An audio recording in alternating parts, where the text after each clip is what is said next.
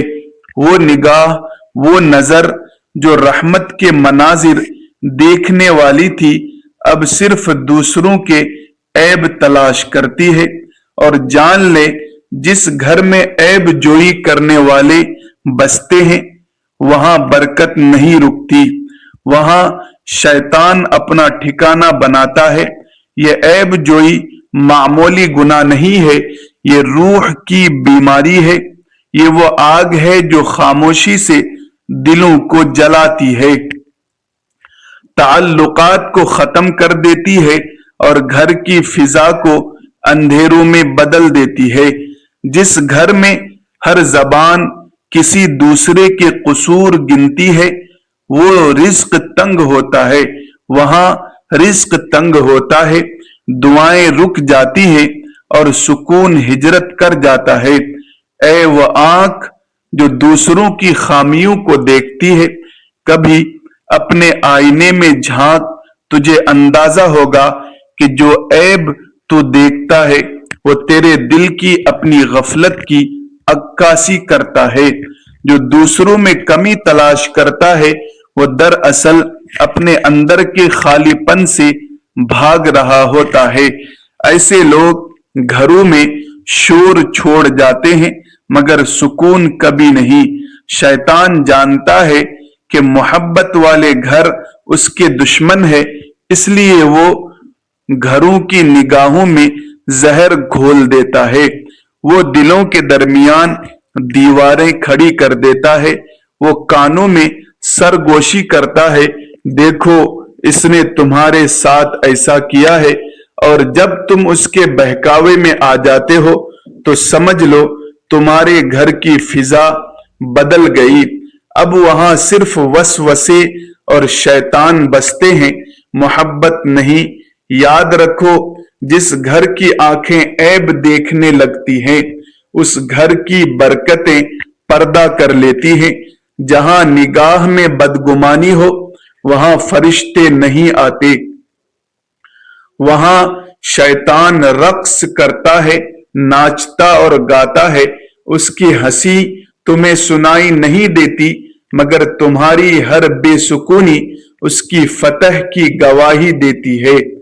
دلوں کو جوڑنے والی آنکھیں جنتی ہوتی ہیں اور توڑنے والی آنکھیں جہنمی ہوتی ہیں۔ رحمت ان گھروں میں اترتی ہے جہاں نگاہیں پردہ ڈالنا جانتی ہیں، جہاں زبان محبت تلاش کرتی ہے، جہاں دل دوسروں کے لیے دعا کرتا ہے نہ کہ عیب بیان کرے۔